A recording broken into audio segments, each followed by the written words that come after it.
उसका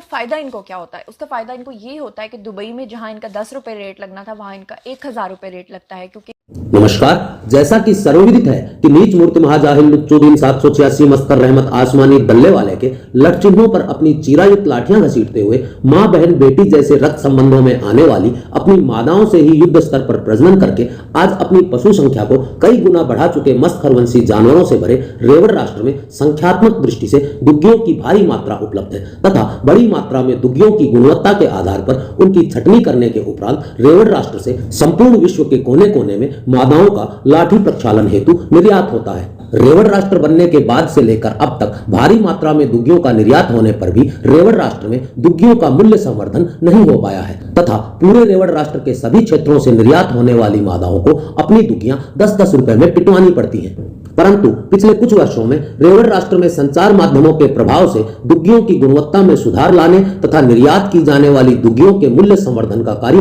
प्रारंभ हो गया है। बुरबुरिया खान जो स्वयं इन कार्यक्रमों द्वारा अपनी दुग्गी की गुणवत्ता में सुधार करते हुए अपने 10 रुपए प्रति लाठी वाले झोपड़े को रंग रोगन विज्ञापन तथा अन्य मूल्य संवर्धन कार्यक्रमों की सहायता से एक उजली कोमल मुलायम गुलाबी 1000 रुपए प्रति लाठी वाली दुग्गी में बदल चुकी है, आज आपको भी उस पूरी प्रक्रिया से अवगत करवाने का प्रयास करेगी जिसके द्वारा रेवड़ राष्ट्र की मादाओं के 10 रुपए से भी महंगे लगने वाले झोपड़े को दुग्गी बनाकर दुबई की सड़कों पर खुले में बेचा जा रहा है। आखिर उस लड़की ने ऐसा वीडियो अपना जो था वो वायरल क्यों किया, इसके पीछे रीज़न क्या थी वो आपको बताऊंगी। बात बताऊं कि सब लोग जानते हैं कि इस तरह के काम क्यों किए जाते हैं। एक रीज़न तो आप सब लोग जानते हैं, रीज़न जनाब दो हैं, लेकिन एक रीज़न जो आप सब लोग जानते हैं वो यही है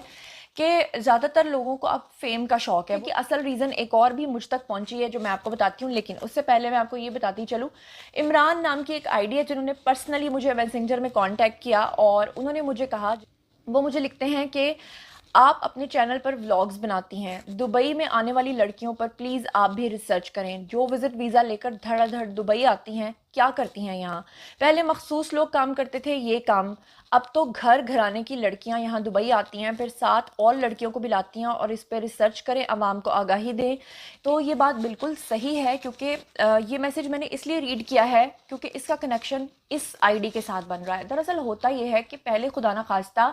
ख़ास किस्म के घराने होते थे जो गलत कारी में मसरूफ़ होते थे, आप लोगों ने देखा, और वो लोग जाते थे बाहर के मुल्कों में भी इधर उधर गलत कारी के लिए। लेकिन नाउज़ुबिल्लाह अब वो वक्त आ गया है कि अब जनाब पाकिस्तान के अंदर ये ट्रेंड शुरू हो गया है जहाँ पर गरीब घरों की खूबसूरत लड़कियों को वरगला कर ये कहा जाता है कि आप अपनी फैमिली के लिए कमाओ, और कमाने के लिए जब गलत कारी पे वो लड़कियाँ नहीं मानती, उनको लगता है कि हम यहाँ बदनाम हो जाएंगे, तो उनको ये लालच दिया जाता है कि आपको हम दुबई भिजवाएंगे और वहाँ से जब आप गलत कारी करके वापस आओगे तो आपको कोई पहचान नहीं पाएगा। इस सिलसिले में हमारे मीडिया के बहुत सारे लोग भी शामिल हैं जिनको मैंने खुद अपने कानों से सुना है, जो मॉडल्स को इस बात पे कंपेल करते हैं कि मॉडलिंग में क्या रखा है, एक्टिंग में क्या रखा है, आप बाहर जाएं और दुबई जाकर पैसे कमाएं। सिर्फ एक्ट्रेसेस और सिर्फ मॉडल्स इस चीज़ में शामिल नहीं है, बल्कि आम घरानों की लड़कियां इस चीज़ में शामिल हैं।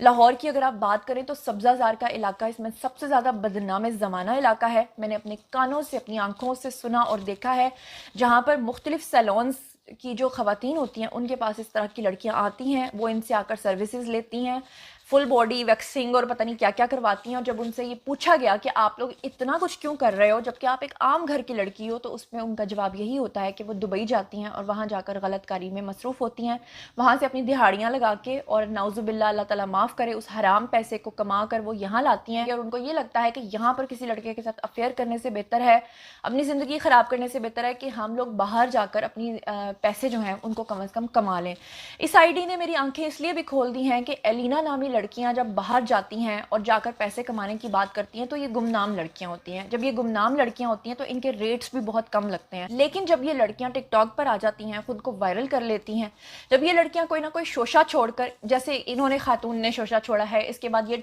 ट्विटर पे टॉप ट्रेंड बन जाती हैं, जब ये टॉक ऑफ द टाउन बन जाती हैं, जब लोग इनको डिस्कस करना शुरू कर देते हैं, तो उसके बाद ये हर शख्स के मुंह पर जो है ना इनका नाम आ जाता है और उसके बाद इनको फेम मिल जाता है और ये अपने मकसद में कामयाब हो जाती हैं। उसका फ़ायदा इनको क्या होता है? उसका फ़ायदा इनको ये होता है कि दुबई में जहाँ इनका 10 रुपये रेट लगना था, वहाँ इनका 1000 रुपये रेट लगता है, क्योंकि इनके जो डीलर्स होते हैं वो आगे फिर ये बताते हैं कि जनाब आपको पता है कि वो वाली बंदी है जो ट्विटर पर टॉप ट्रेंड बनी थी, जिसने एक दफ़ा ये काम किया था, जिसने एक दफ़ा ये काम किया था, और लोग जो हैं जो भूखे कुत्तों की तरह इस तरह की औरतों को नोचने के लिए तैयार, हाथों में नोट लिए बैठे होते हैं। वो बड़े खुश होते हैं कि अच्छा आज हम इसको नोचेंगे। और ये जो लड़कियां होती हैं बाद में इनको डबल फ़ायदा ये होता है कि एक तो पैसे लेकर आती हैं और दूसरे नंबर पे ये कि फिर जो मीडिया के लोग हैं वो ही इनको बुलाते हैं, फिर इनके इंटरव्यूज़ लेते हैं, फिर एक पीछे बैकग्राउंड एक दुखी सा म्यूज़िक लगाकर इनसे पूछते हैं आप ऐसा क्यों करती हैं। वो खुलेआम कहती हैं कि हमारे घर में बहुत गुर्बत थी, हमें नोचा जा रहा था, हमें ऐसा हो रहा था, तो हमने सोचा कि अपने घर के हालात को ठीक करने के लिए ये सब कुछ किया जाए। और यही हो रहा है, यही सच्चाई है। मुझे इस बात की संगीनी का अंदाज़ा उस वक्त हुआ कि मैं हर साल गिलगित बल्तिस्तान जाती हूँ। गिलगित बल्तिस्तान के लोग बहुत गयूर हैं,